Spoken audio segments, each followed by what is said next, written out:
Hey, thanks so much for tuning in on AADL TV. My name is Payton Cook and I teach the Drawing for Adults class on Sundays. This class is offered as a partnership between the Ann Arbor District Library and the Ann Arbor Art Center, and we do a variety of different topics every week. We study art history, we study drawing techniques, we even do some painting occasionally. So I hope you're excited about learning how to draw a portrait today, and you can follow along if you have a pencil and a sheet of paper. Let's take a look at some famous paintings or drawings of portraits, just so you can get a good idea of some different styles and what portraiture has looked like over centuries. So here is a painting, Mona Lisa. Probably you're familiar with it. It's probably one of the most recognized portraits. It's painted by Leonardo da Vinci during the Renaissance. The next one is a portrait by Frida Kahlo. Frida Kahlo was born in Mexico, and she lived a really tumultuous life. She had was in an accident when she was a teenager, and it caused her to have a lot of health issues for the rest of her life. So in her portraits, you can often really see her pain. This painting is called Girl with a Pearl Earring by Johann Vermeer, and it was painted by Vermeer in 1665. He was from Holland, so with his portrait of the girl with the pearl earring, you can see this really nice use of contrast in the portrait, so kind of that extreme use of light and dark, which is known as chiaroscuro.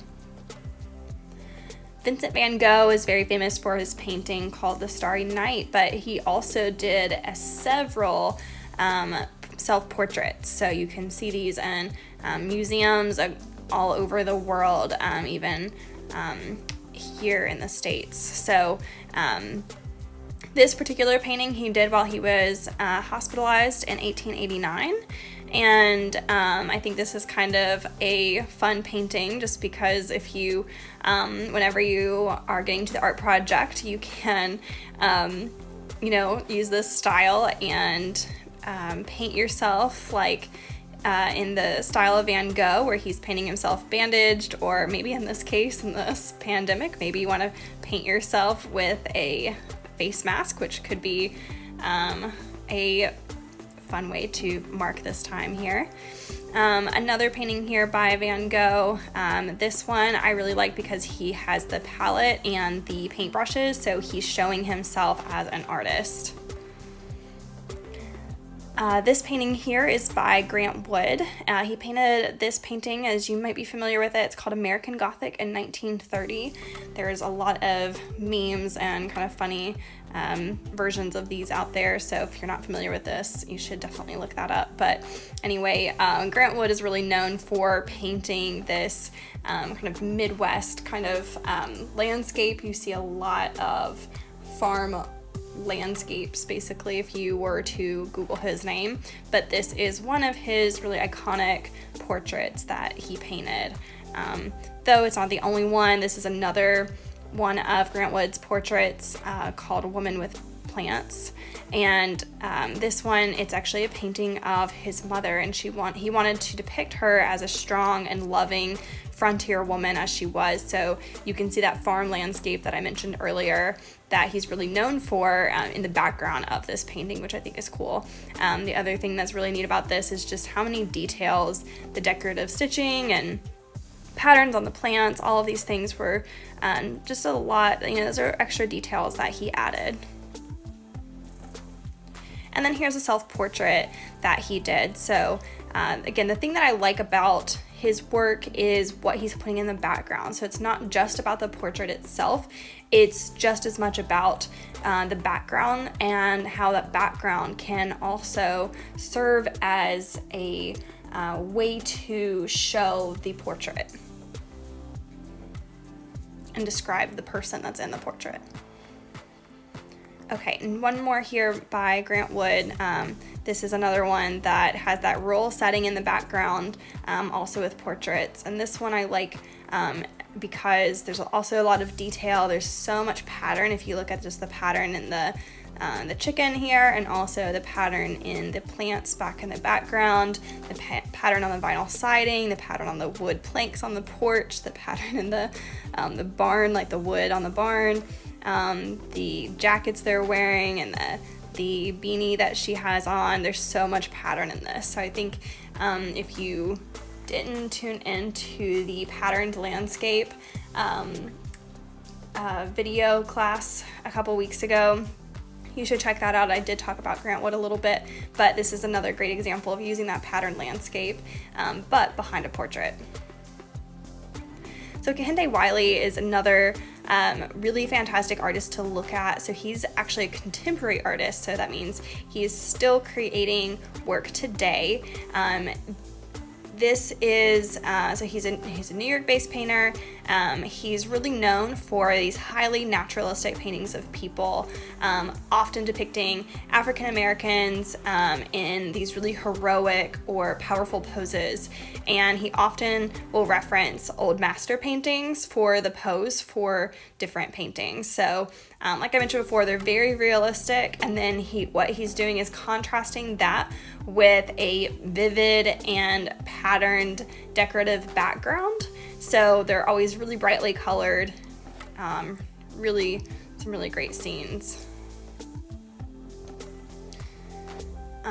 You also might be familiar with the Obama portrait. So he was the artist that painted the Obama portrait.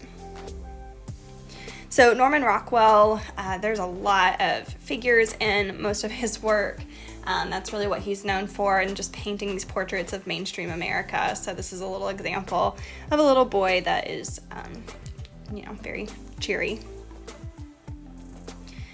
Going back a little bit, this is a painting of Paul Revere by John Singleton Copley. He painted this in 1768.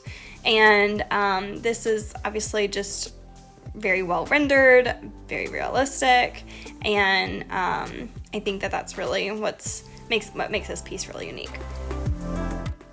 So we have these standard measurements for the face that we like to use as guidelines. Now, everyone has a unique face. That's why every person looks different and unique. Some of these standard measurements also can be very generic, and they might not fit everyone. So it's important to note that people, everyone looks different. So you just want to recognize that these are simply guidelines for us to use, certainly not rules. It's important to always look at the model that you're looking at before assuming the placement of certain facial features. In general, though, these are really great to use when drawing a portrait, so I highly recommend jotting these down or screenshotting this image so that you can see this and have it as a reminder as you're drawing. And I'll be sure to repeat these as I'm sketching out today so that you can remember. So just to run through these really quick, the width of the face is 5 eyes across. The eyes are halfway between the top of the skull and the chin. And the nose, the nose is halfway, the bottom of the nose is halfway from the eyebrows to the chin. The edges of the nose line up with the corner of the eyes. And the lip line is 1/3 to 1/2 of the way down from the bottom of the nose to the chin. And the ears are going to line up slightly above the eyes and go down to the bottom of the nose, and then the corners of the mouth line up under the pupils. Alright, so we're going to learn how to draw a portrait. Feel free to pause this video at any point. It might go a little fast, so bear with me. We're going to start by drawing out the head shape. Here in this image we can see a variety of different head shapes, so it's important to recognize that there are a lot of different head shapes out there. So whenever you're looking at a person, you just want to look to see which head shape that you would say that they have so that you know how to draw the shape of the head.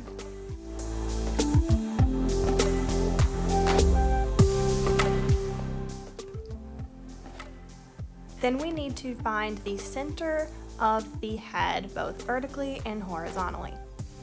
The horizontal line in the center is where the eyes will go.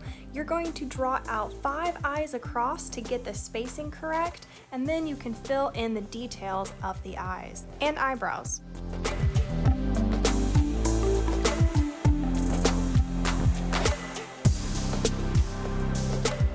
Then we will put the bottom of the nose halfway between the eyebrow line and the bottom of the chin.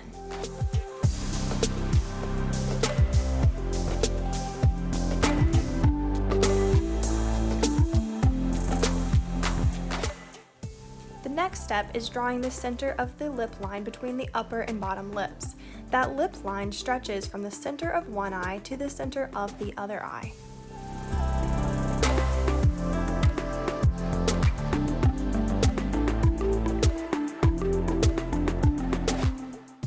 And it's placed about 1/2 to 1/3 of the way down from the nose to the chin.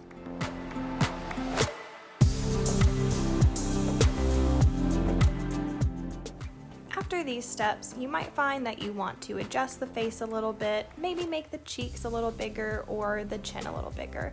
You may also go ahead and erase all those guidelines you drew out to make sure that everything was in proportion.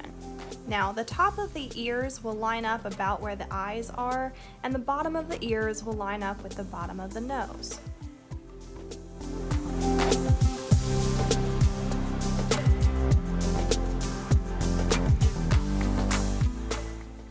We will then start adding in the hair. Now we want to make sure that the hair goes slightly above the top of the head because hair has volume. Hair can be tricky because hairstyles differ person to person. So I wanted to show you lots of different hairstyle options. Oh, and I almost forgot to add in the eyelashes that come off the eyelid. So I'm going ahead and adding those in now. And then we're going to start on another haircut. So this hair is maybe more of a shorter hairstyle. So it goes just past the ears. There's a little bit of a bang that we see covering the forehead. And then I'm adding a little extra texture into the hair.